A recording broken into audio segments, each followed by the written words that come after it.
오늘 여러분들에게 봉독해드린 마태복음 4장 8절로부터 11절까지 말씀을 본문으로 시험이 다가올 때라는 제목의 말씀으로 여러분과 같이 은혜를 나누고자 합니다. 성도 여러분, 얼마나 고단하십니까? 마음 둘 곳이 없는 변화무쌍하게 전개되는 세상사에서 서바이브 하는 것 자체가 하루하루가 기적인 것처럼 느껴지는 오늘 같은 날을 얼마나 힘겹게 싸우고 계십니까? 삶이 힘들어도, 환경이 어려워도, 예측 불가능한 끊임없는 챌린지가 우리들에게 다가오는 삶을 살고 있을지라도 여러분들의 삶은 승리할 수밖에 없는 삶입니다.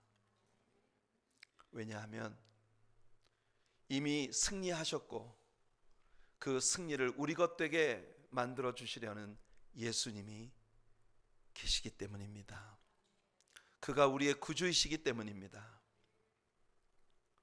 우리는 지난 주일 아침 말씀을 통해 예수님이 광야에 나아가 세례 요한에게 세례를 받으시는 장면을 보았고, 그 세례를 받으시는 광경에 연루된 예수님이 누구신지, 그가 우리를 위해 어떤 위대한 일을 행하셨는지를 증명해 준 세 증인들의 모습을 보았습니다. 첫째가 세례 요한이었고, 둘째가 비둘기같이 예수님 위에 임하셨던 성령님이셨고, 그리고 하늘로부터 놀라운 음성을 들려주신 하나님 아버지이셨습니다. 오늘 우리가 펼쳐놓고 있는 우리들의 본문 속에는 예수님이 누구신지를 우리에게 확연히 인증시켜준 또 한 증인이 나옵니다.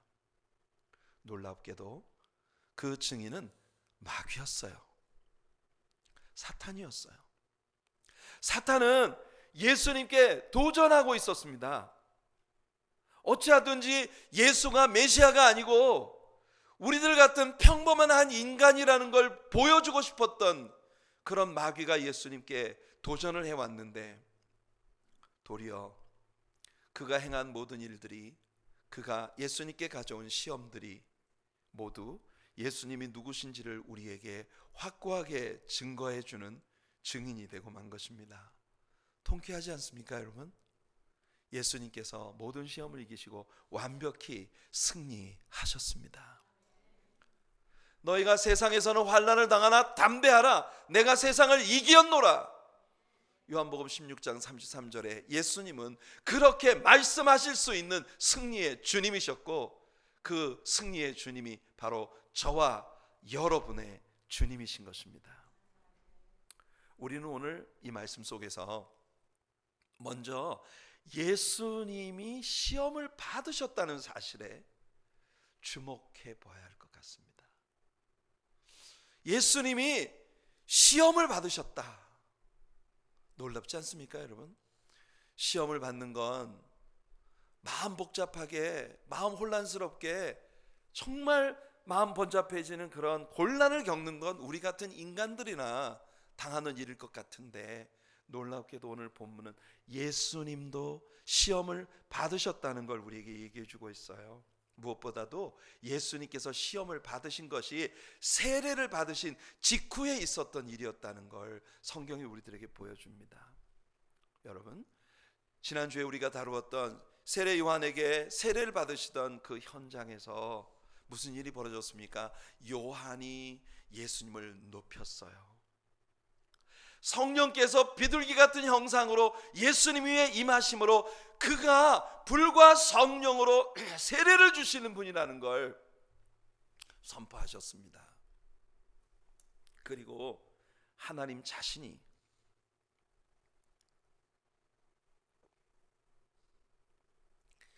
직접 하늘로부터 음성을 들려 말씀하시기를, 이는 내 사랑하는 아들이요 내 기뻐하는 자라. 성부 하나님께서 예수 그리스도를 향하여 This is my beloved son in whom I'm well pleased. 이는 내 사랑하는 아들이요 내 기뻐하는 자라고 직접 하나님이 선포하셨단 말이에요. 세례의 광경은 예수님의 생애 최고의 일종의 위임식과 같은 것이었습니다. 이 위대한 역사가 있고 난 후 시험은 바로 그 직후에 다가왔어요. 우리는 이 사실을 유념해야 합니다. 뭔가 여러분 우리들이 영적으로 혹은 감정적으로 최고조에 달해 있을 때 그때 시험이 우리에게 오는 거예요.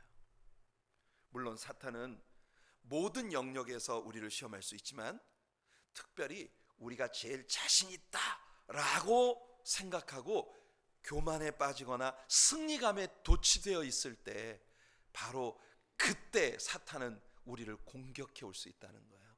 그때가 사탄이 우리를 시험하는 때라고 하는 거예요. 당연히 하나님은 사탄이 예수님을 시험하도록 허락하셨을 것입니다. 왜일까요? 왜 하나님은 사탄이 예수님을 시험하도록 내버려 두신 것일까요? 바로 이 시험을 통해 하늘에 있는 자들과 땅 위에 있는 자들과 땅 아래에 있는 모든 자들이 예수님의 승리를 보여주고 예수님의 승리를 발견하고 그리고 예수님이 누구신지를 시인할 수밖에 없게 만드시기 위함입니다. 이 시험을 통해 예수님은 사탄이 어떤 존재인지를 아주 여실히 드러내셨어요.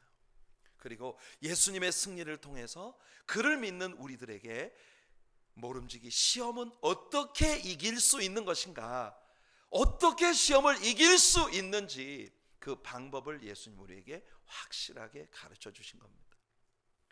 첫 아담이 시험을 받은 것처럼 마지막 아담 예수 그리스도도 시험을 받으신 거예요. 아담은 아주 완벽하게 아름다운 동산에서 시험을 받았습니다. 하지만 예수님은 저 거칠 길을 데 없는 광야에서 사탄과 마주치셨습니다.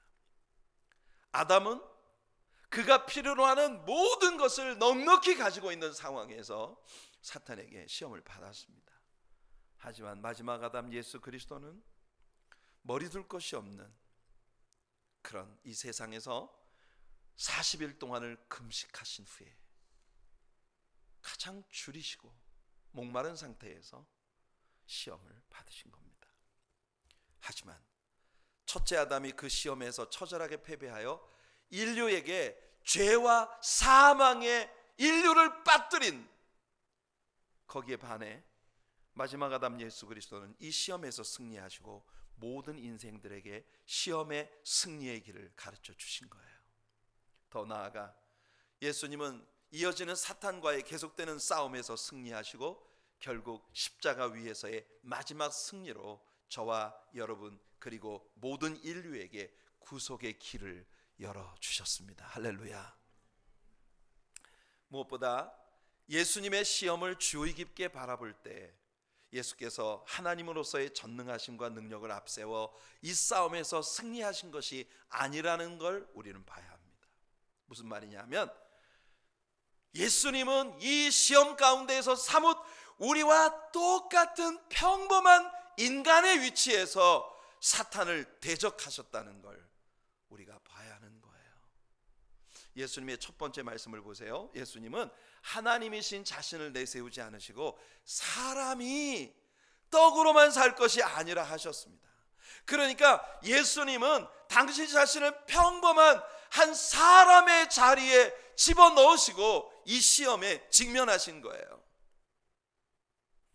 예수님은 이 순간 세례를 받으실 때도 그랬던 것처럼 시험을 받으시는 광경에서도 인류와 당신 자신을 동일시 하심으로써 그는 친히 우리의 고난과 역경과 약함과 아픔과 눈물과 상처를 알고 계시는 우리의 대제사장이 되려 하신 것입니다. 히브리서 기자가 뭐라고 말합니까? 그가 시험을 받아 고난을 당하셨은즉 시험 받는 자들을 능히 도우실 수 있느니라. 예수님은 사뭇 우리들보다 초월한 존재로 계신 것이 아니라 우리와 동일한 자리에 내려오셔서 우리와 마찬가지의 위치에서 우리와 마찬가지의 시험을 받아내셨기 때문에 우리가 얼마나 아픈지 우리가 얼마나 많은 상처를 안고 사는지, 그 상처 가운데 우리가 시시때때로 얼마나 고독하고 외로운지, 얼마나 가슴 찢어지는 눈물이 우리들을 덮쳐오는지 우리 예수님은 알뜰하게 알고 계시는, 우리를 동정하실 수 있는, 그래서 우리를 능히 도우실 수 있는 우리의 제사장이시라는 걸 히브리서 기자가 말하고 있는 거예요. 그래서 히브리서 기자는 다시 이렇게 말합니다. 히브리서 4장 15절과 16절에 우리에게 있는 대제사장은 우리의 연약함을 동정하지 못하실 리가 아니요 모든 일에 우리와 똑같이 시험을 받으시니로되 죄는 없으시니라.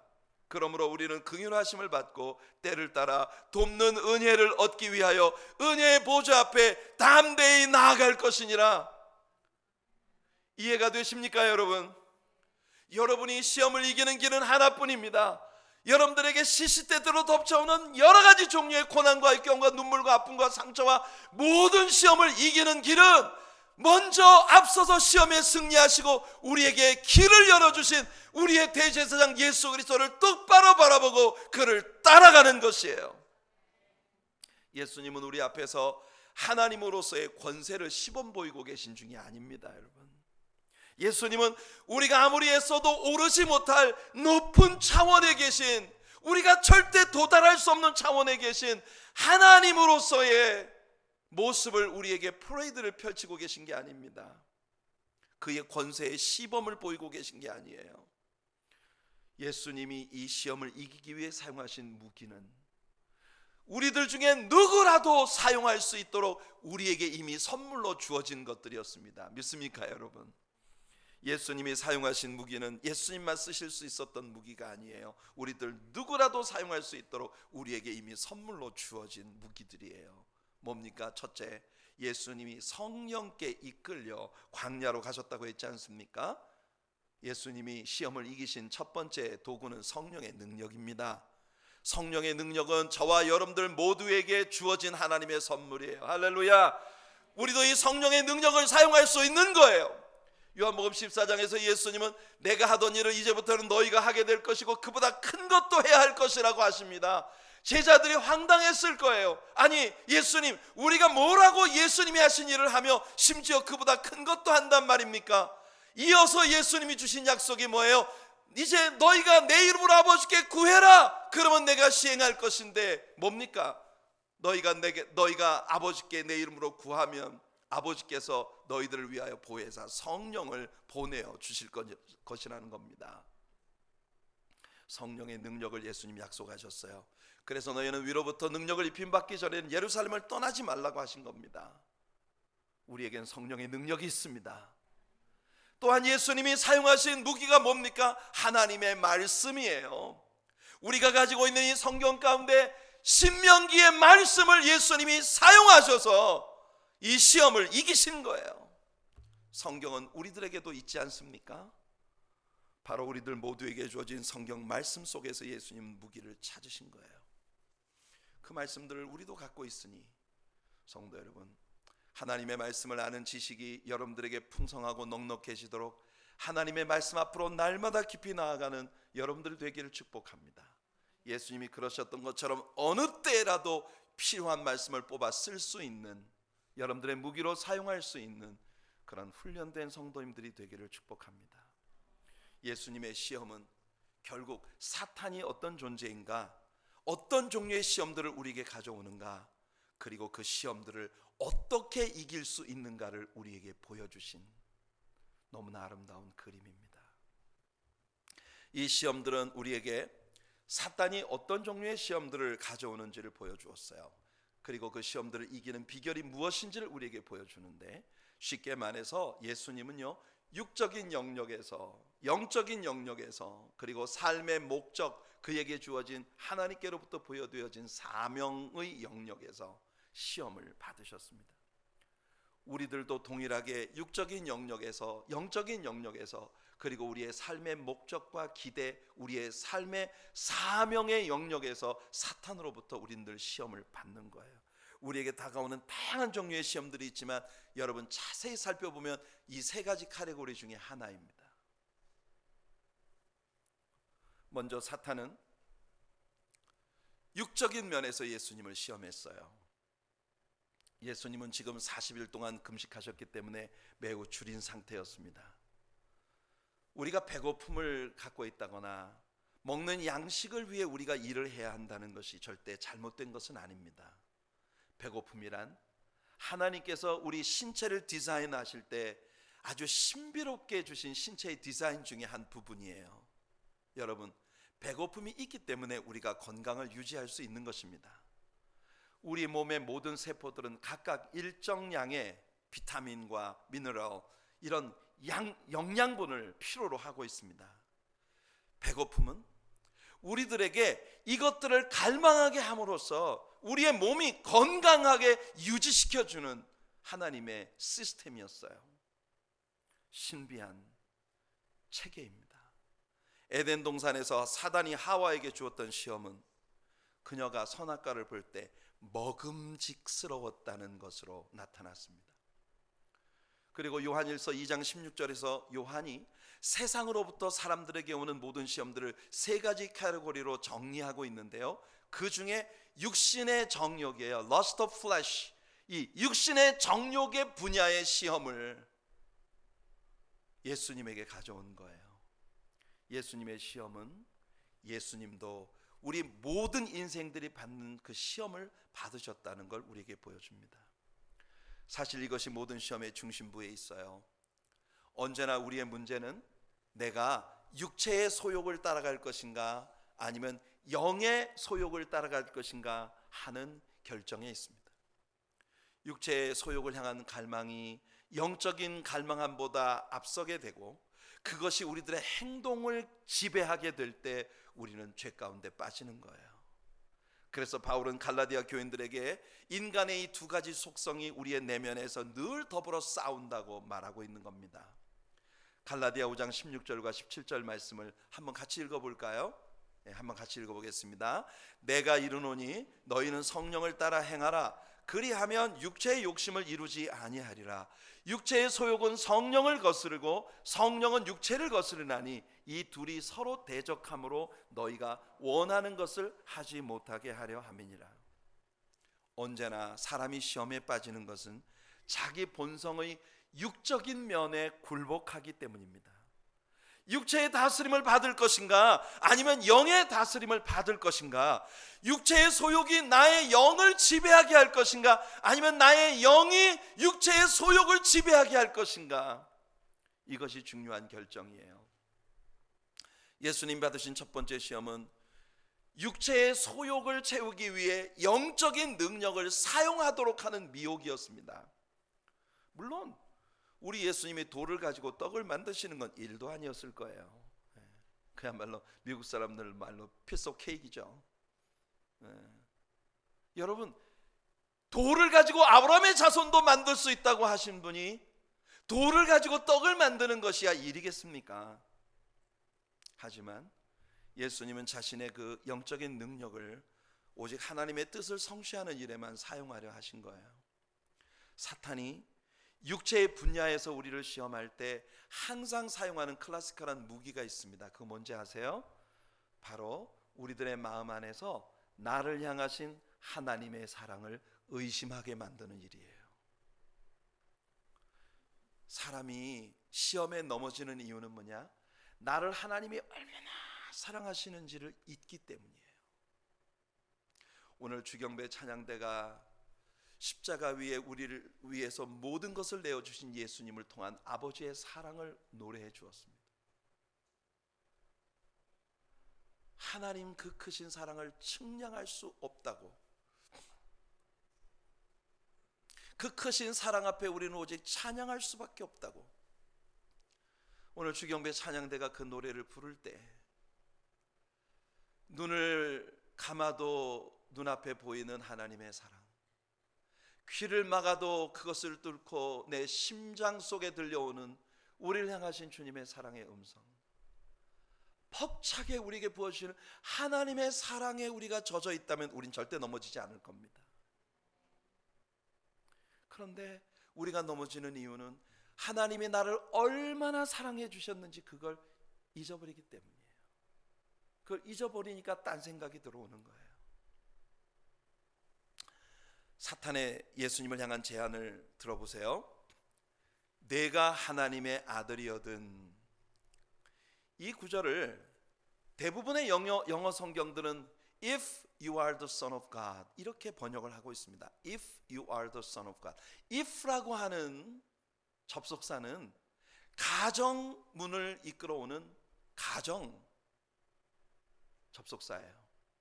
if 뒤에 오는 건 그럴 수도 있고 아닐 수도 있는데 만약 그렇다면 이런 개념을 갖고 있습니다. 하지만 헬라어 원어에서 if라고 번역된 이 단어가 a라고 하는 헬라어 접속사인데 이 단어는 물론 if라고도 번역이 될 수 있지만 많은 경우에 since 무엇일진데 라고 번역할 수 있는 단어입니다.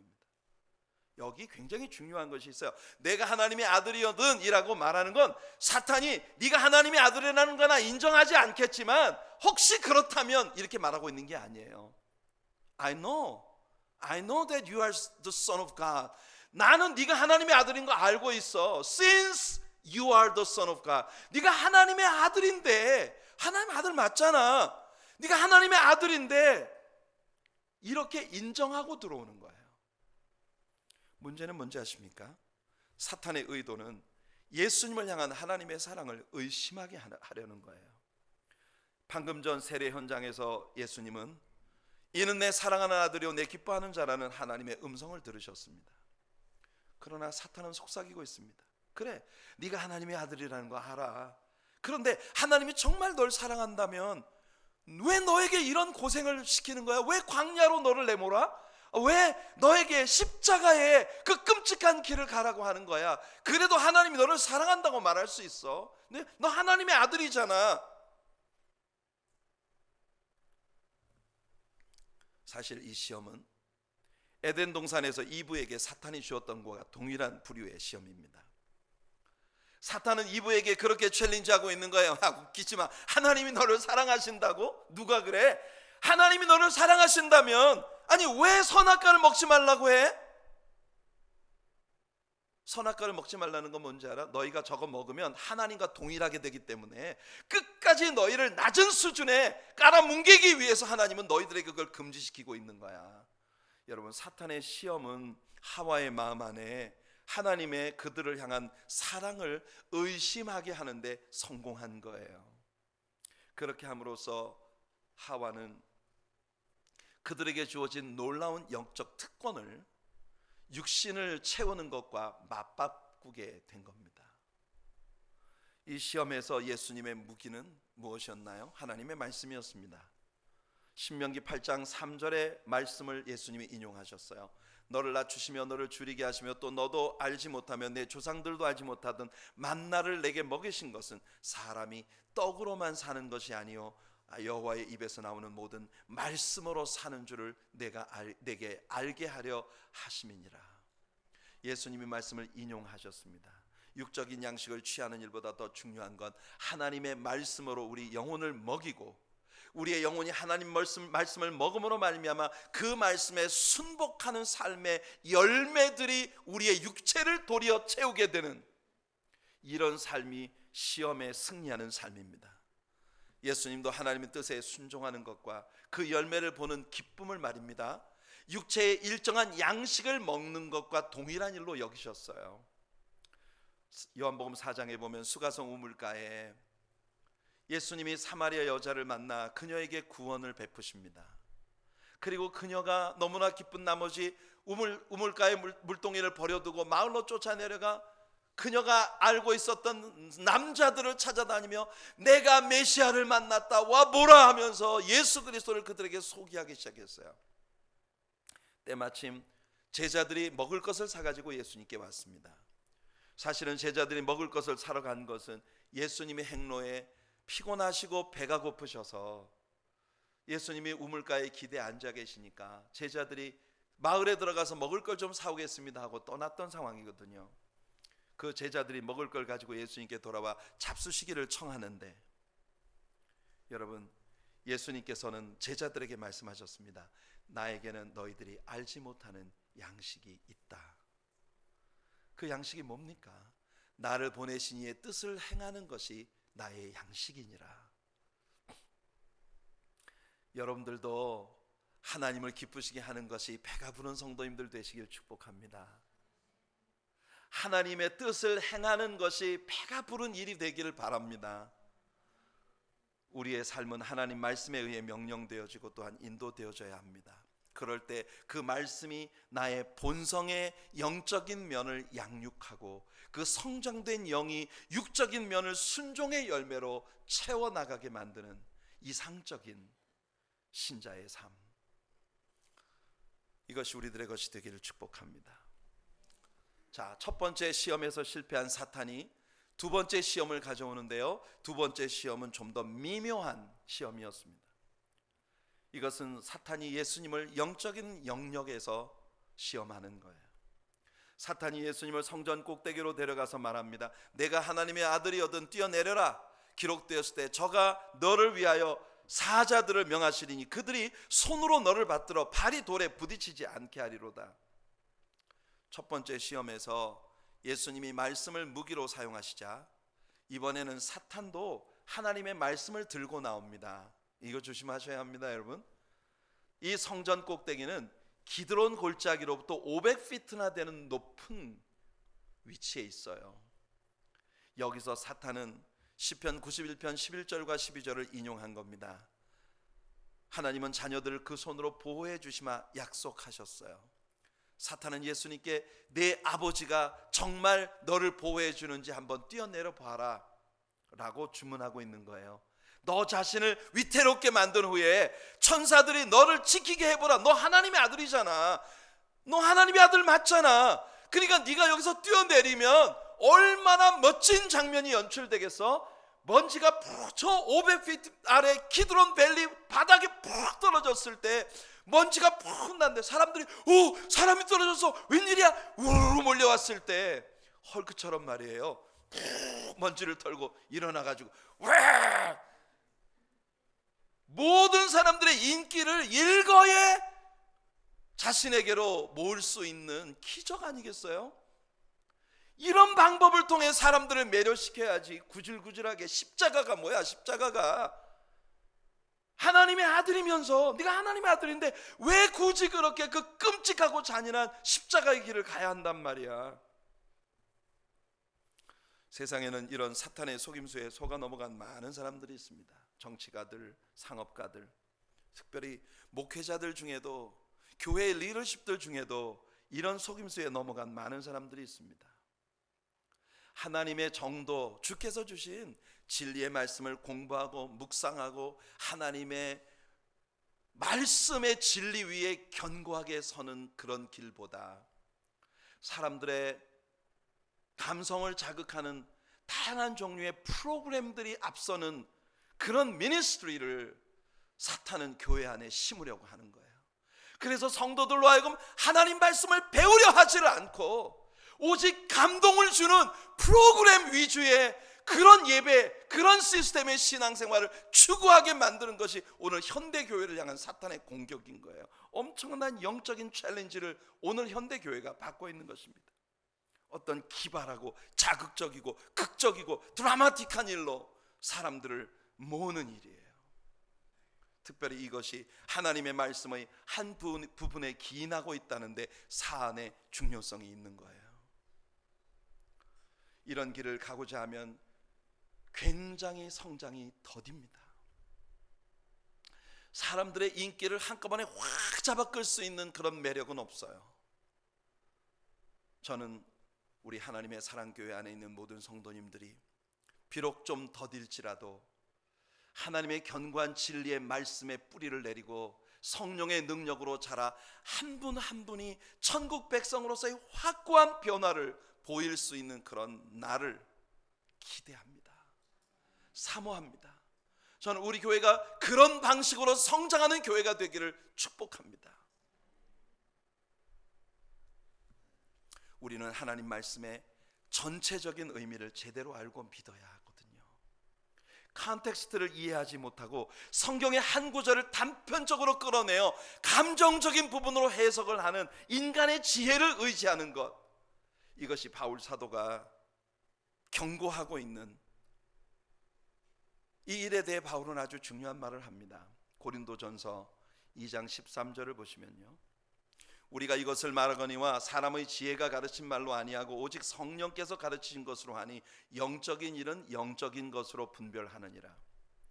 하나님의 말씀을 사람의 지혜에 가르친 말로 해석하는 것이 위험하다는 거예요. 신령한 것은 오직 신령한 것으로 분별해야 된다. 무슨 뜻입니까? 말씀은 오직 말씀으로 해석되어져야 한다는 거예요.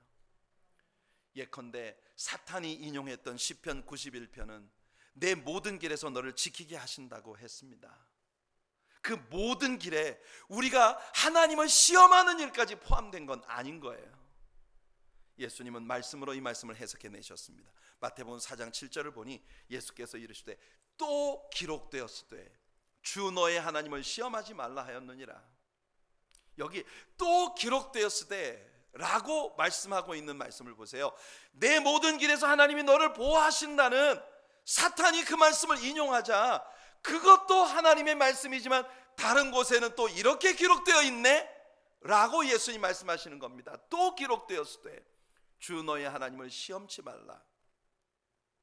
물론 이 말씀은 신명기 6장의 인용입니다.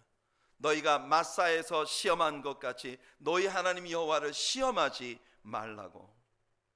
만일 우리가 실수나 혹은 사고에 의해 위태하고 위험한 자리에 놓이게 된다면 하나님께서 우리를 보살펴 주시고 구해 주실 거예요. 특별히 주님의 뜻을 수행하다가 위태한 일을 만나게 되면 하나님은 우리들의 발이 돌에 부딪히지 않도록 보호해 주실 것입니다. 물론 주님의 더 큰 뜻을 위해 그리 아니하실 수도 있지만 사실 우리 자신도 알지 못하는 사이에 하나님께서 얼마나 다양한 방식으로 우리를 보호해 주고 계시는지 여러분 아십니까? 토론토에서 저는 사역을 할 때 7년 동안에 걸쳐서 매년 2차례씩 여름과 겨울에 중국에 들어가 목회자들을 위한 세미나와 처소교회 지도자들을 위한 성경 강해 프로그램을 하고 있었습니다. 그러는 가운데 하나님께서 탈북 어린이들을 제게 위탁하셨어요. 그래서 탈북 어린이들을 섬기는 사역에도 손을 대고 있었습니다. 투먼에서 당시에 탈북 어린이 10명을 맡아서 섬겨주던 처녀 전도사님이 있었어요.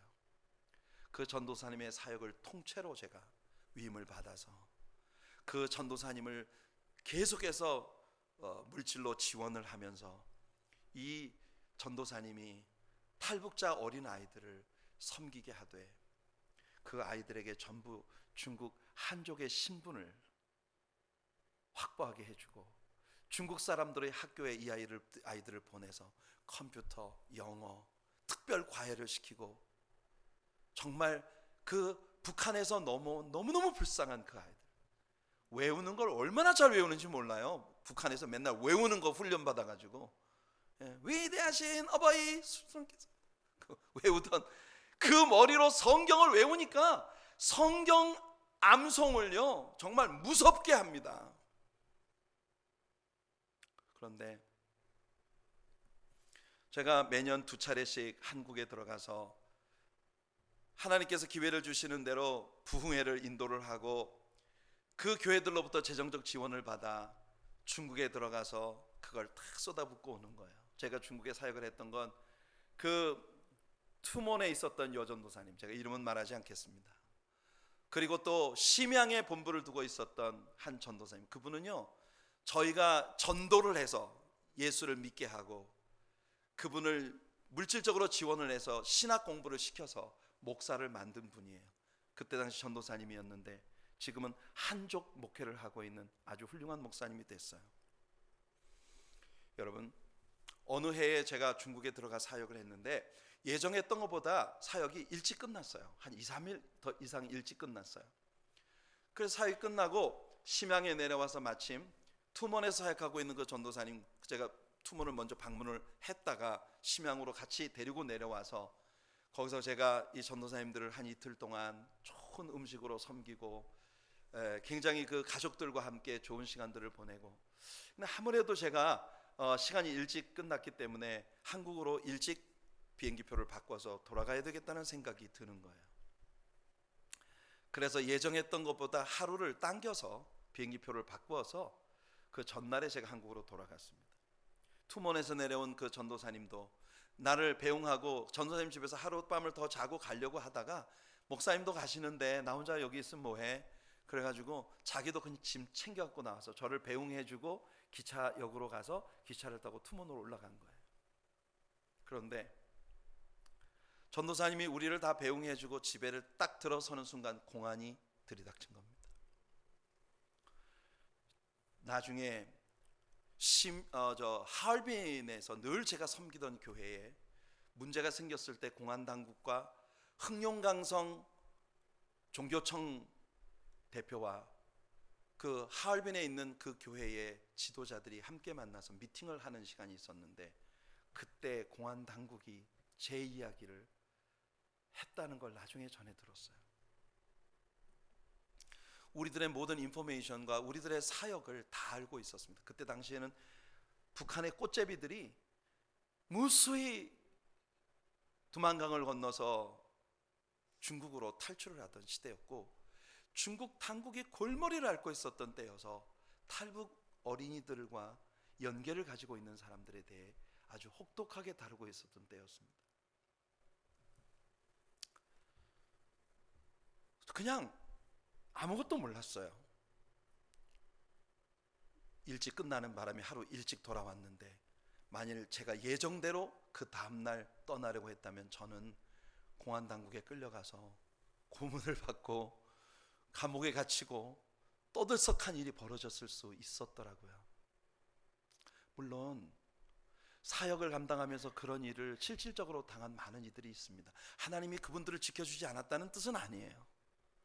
그러나 제가 너무 약해서 그런 일을 감당할 만한 그릇이 못 되기 때문에 하나님께서는 제게 그런 일을 당하지 않도록 사전에 저를 제 계획과 상관없이 한국으로 돌려보내 주신 거예요. 여러분, 시간이 지나놓고 모든 걸 알고 보면 참으로 많은 때에 우리들은 나도 모르는 사이에 하나님의 기적적인 방법으로 하나님의 눈이 항상 나를 주시하고 계시다는 사실을 뒤늦게 발견하곤 하는 겁니다. 하나님은 여러분을 보호해 주십니다. 하지만 여러분들이 그걸 증명하기 위해 일부러 여러분을 위태한 데 빠뜨리시면 안 돼요. 하나님은 여러분들을 영웅으로 만들기 위해 여러분을 보호해 주시는 그런 일은 하지 않으실 겁니다. 이 시험은 우리들에게 우리가 성경과 성경을 대조하는 일이 얼마나 중요한지를 가르쳐 주었어요. 우리는 모든 성경을 다 믿어야 합니다. 그리고 모든 성경을 다 공부해야 합니다. 왜냐하면 이 모든 말씀들이 우리들에게 유익하기 때문이에요. 이 두 번째 시험은요, 하와에게는 지혜롭게 할 만큼 탐스럽게 했던 분야였고 요한의 정의에 있어서는 이생의 자랑에 해당되는 부분이었습니다. 이 시험 역시도 말씀의 지식을 탄탄히 가지고 있을 때 이길 수 있다는 걸 예수님께서 증명해 주셨습니다. 마지막 세 번째 시험은 사명의 관점에 대한 시험입니다. 사탄은 예수님께 하나님 나라의 건설에 있어서 지름길을 제공해 주겠다고 유혹하는 거예요. 예수님은 자신이 고난을 받으시고 죽으신 후에 그 영광에 들어가게 될 것을 알고 계셨고 또 선포하셨습니다. 누가복음 24장 26절, 그리스도가 이런 고난을 받고 자기의 영광에 들어가야 할 것이 아니냐, 예수님 당신이 받으신 고난의 의미를 이렇게 제자들에게 가르치신 거예요. 고난 후에야 영광이 있다는 걸. No cross, no glory. 이것이 예수님의 선포였습니다. 십자가 없으면 그 후에 영광은 없다는 걸. 그래서 베드로전서 1장 11절에서 말합니다. 자기 속에 계신 그리스도의 영이 그 받으실 고난과 후에 받으실 영광을 미리 증언하여 누구를 또는 어떠한 때를 지시하시는지 상고하니라. 예수 그리스도는 그가 받으실 고난과 그가 받으실 영광을 미리 증언하셨다는 겁니다. 이것은 사명의 영역, 그 소명과 삶의 목적에 관한 시험이에요.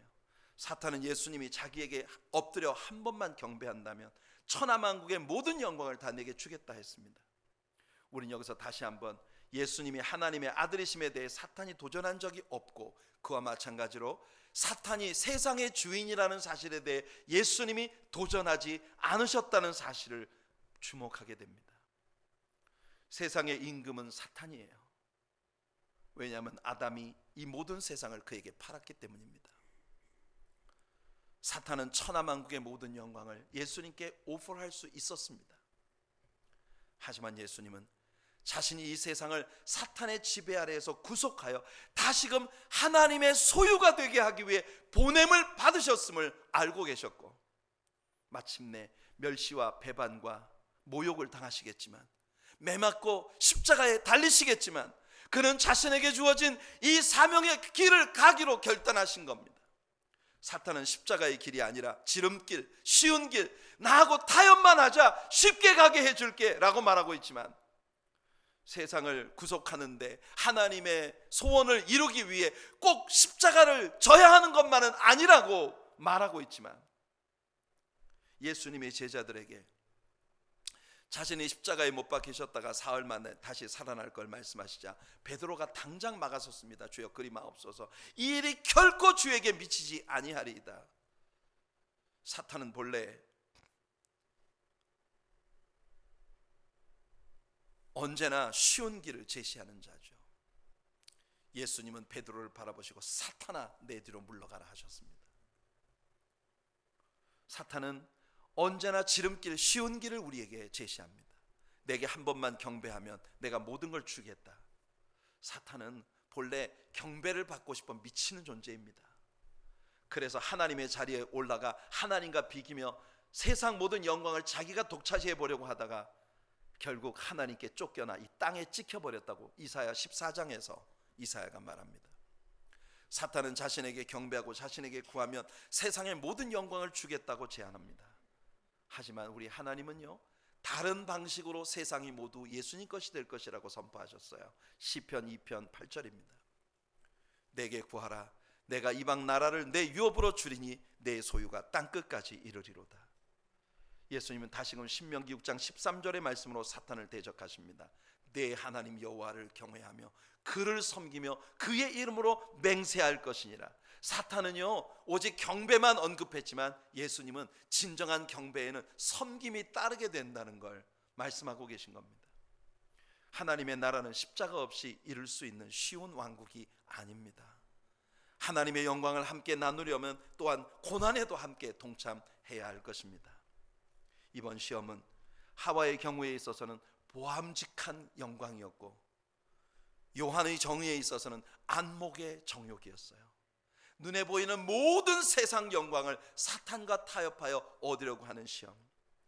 예수님은 선택하셨습니다. 사탄아 물러가라, 주 너희 하나님께 경배하고 다만 그분만을 섬기라 하였느니라.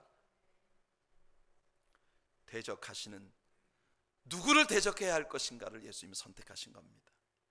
바로 이 부분을 우리가 따라야 하는 거예요. 야고보의 가르침을 기억합시다. 마귀를 대적하라, 그리하면 너희를 떠나리라. 하나님을 가까이 하라, 그리하면 너희를 가까이 하시리라. 오늘 누구를 가까이 할 것인지 선택하시는 여러분들 되시길 축복합니다. 예수님의 무기는 언제나 말씀이었다는 걸 기억합시다. 말씀으로 무장하는 것이 영적 승리의 관건입니다. 아무리 강조해도 지나치지 않을 최고의 관건입니다. 성도 여러분, 예수님의 시험은 우리 인생들이 받을 모든 시험을 보여주었습니다. 예수님도 우리가 사용할 수 있는 무기들을 사용하셨습니다. 성령의 능력과 하나님의 말씀이죠. 오늘 여러분들이 시험 가운데 계신가요? 사람들을 원망하거나 세상을 둘러보지 마세요. 하나님의 말씀으로 들어가시길 바랍니다. 성령님의 권능을 의지하시기 바랍니다. 예수님이 걸어가신 그 길을 함께 보고 예수님 가신 그 길을 따라가는 우리가 되기를, 그래서 예수님의 승리를 우리 모두 함께 누리는 저와 여러분들이 되기를 예수님의 이름으로 축원해 드립니다.